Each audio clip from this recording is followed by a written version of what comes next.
Yo, this is G FrSH and you're watching Dropout UK. Dropout UK, oh, oh, oh, oh.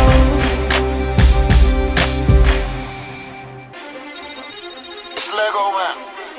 Need them bricks? 63 for that 36. Nah, not for one, you got a cop in Tenzes. How the fuck you think I keep my bitch in Benzes? I think these fuckers think I'm playing. I think these fuckers think I'm playing. I think they think that we're the same. They're dependent, I'm the top of the chain. Legoman. I'm G FrSH. I'm a rapper from South London. I've been making music since about 2004, and it all started from when I was a bit bored in a uni lesson one day. I was studying economics at UCL, and as I say, I was bored. I had a bit of spare money around me, and I really wanted to just do something with it, I suppose. Try and make something from nothing to something, and so that was my idea. I didn't know what it was going to be. And then a guy around the corner from my house called Flips, he was a producer, and I decided to invest in him. He used to make beats on the PlayStation, but I remember like one of the things I said to him was like, wow, this sounds like real music.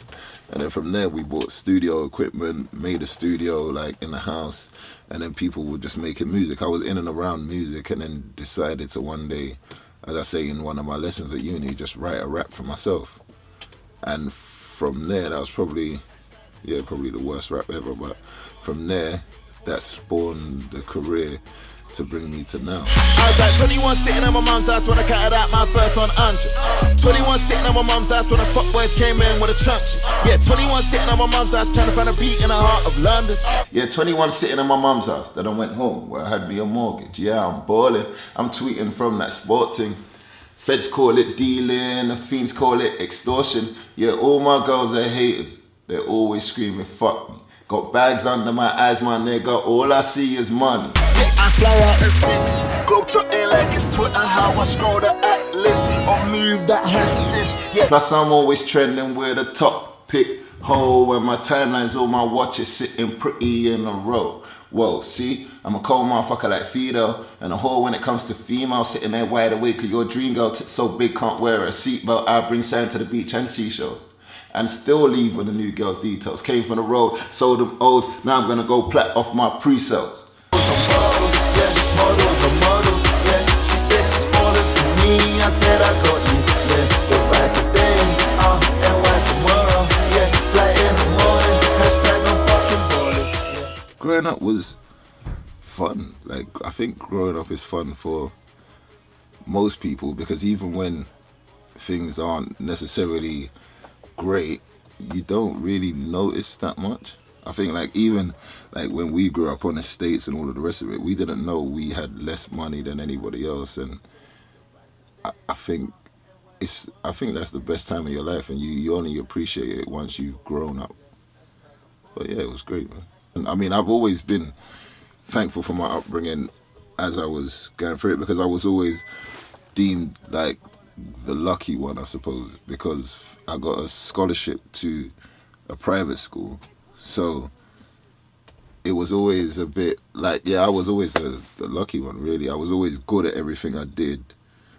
And that's very much to do with like my family surroundings and my mum pushing me to do the best that I could in anything I did, and understanding that I could do anything I wanted to, regardless whether it was me continuing down the path of studies and then becoming a stockbroker or whatever, or just deciding one day that I wanted to be a rapper.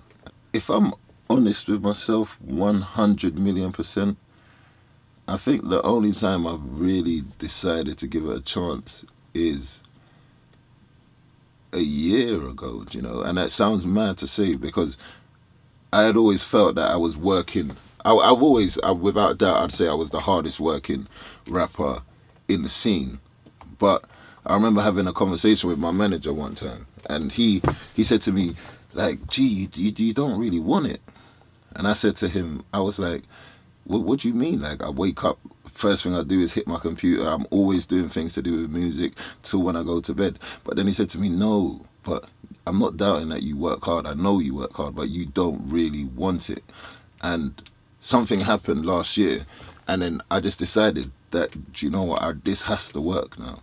All the other times it was like, oh, if it works, it works. If it doesn't, it doesn't. It's just a bit of fun and all the rest. But that's when I really decided this has to work. So if I'm honest with myself, it was probably a year ago. And then that's how we've got to the point now where essentially wanting something that much means you work harder in a totally different way. You work harder than you've ever worked before because there's that burning desire.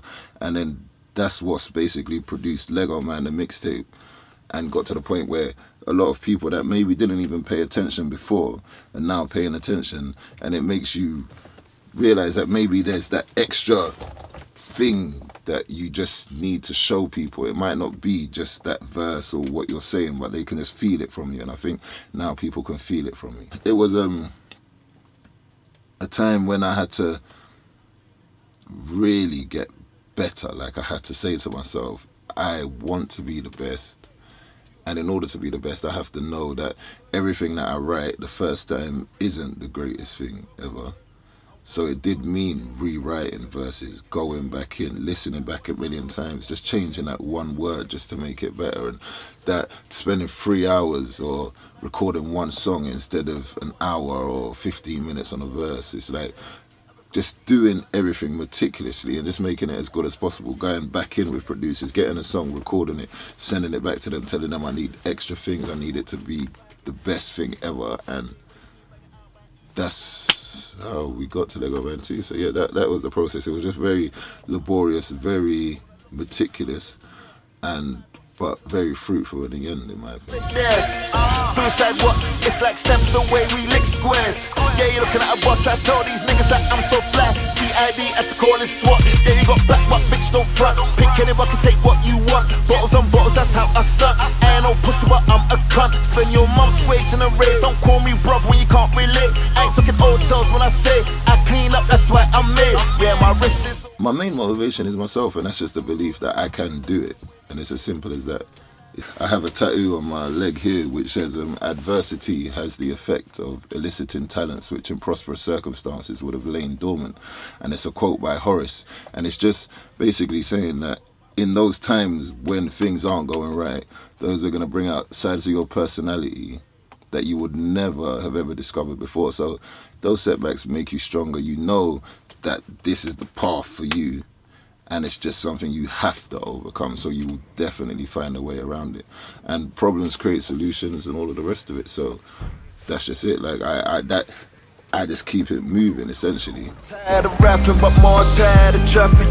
All night trekking, I'm getting tired of fashion. I can't believe in karma, but starting to lose compassion. Cause more time I'm calm, but these storms still happen. I just lost 40. Fuck. I just lost 40 and far from living on rations, but the last thing on my mind is a fucking punchline when I'm thinking about clapping or ways to get this cash in. And yeah, I got Skrilla, nigga. I'm balling. But till you got a villain, nigga, life's boring.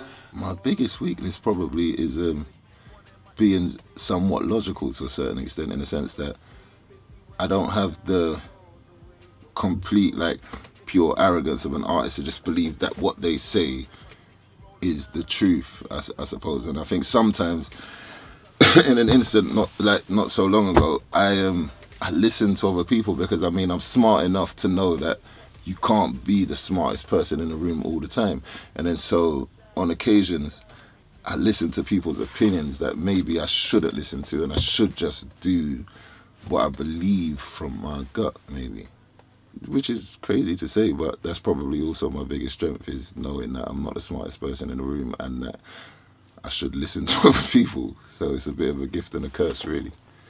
I'm trying to see a milli, wanting my ex to see it with me, but it makes sense that I don't seem busy when I got time for hoes away from all these O's. And if it ain't that, then I'm in a new city, or I'm in my city rolling round in the range like a golf ball.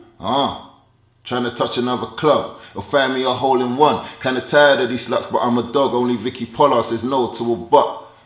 These raps, they're a lot of work. You can't just say anything out of the top of your head. It's not just a construct. It's not a conversation like this. I can't. Some people's raps are a bit like that, and they're good as well because they're good for different reasons. But for for me, I like to have a few layers, let's say, and then trying to construct those layers while having a cohesive verse as well is very difficult, because it's easy to be a punchline rapper that just says a series of lines that have no coherence together. Yeah, way too much ambition to fail in Little Britain, I'd rather die than get by making a living. Trust, that's everything we seek for, more than love in the street wars. Heard it coming for us with them rebars. So I'm collecting ammunition like seashores, shells on shells. It's nothing, nigga, we don't dwell. Out in Vegas with girls on girls, no kissing or telling. They say they love the fellas, but when it's lights out, it's popping off like the favelas. Then it's back to the city of the gods, LOND, boy. Scheming on some niggas trying to destroy. Everything I built, I did it with no guilt. Cause it ain't only in Scotland that brothers can get killed. But for me, I make sure that if you listen on one level, you could hear the verse as a normal verse. It would just sound like I'm just saying something normal. But then when you listen on another level, it has a completely different meaning. I got more bitches on the guest list, but because of these gold Rolexes, feeling like I'm Professor X, bitch, the way I turn these men into X's. Car, it's marvelous, so I checks on checks that come out inspecting. So like Houston, you'd have a problem if you ever took a look at our Texas. I couldn't name my top 5. That would be impossible, because just as a person, I'm a person that I like to learn a lot, so I study everybody, so I listen to everybody and appreciate all the goodness in what they do, and at the same time appreciate all the bad stuff, so I don't do the same. She said she got a boyfriend, but now she wants the man. She said she got a boyfriend, but now she wants the man. She said she got a boyfriend, what she said? She said she got a boyfriend, what she said? She said she got a boyfriend. She said, the sky is the limit for me, so I don't know if I'll ever reach my objective, but for now I can say I'm happy with the progress so far.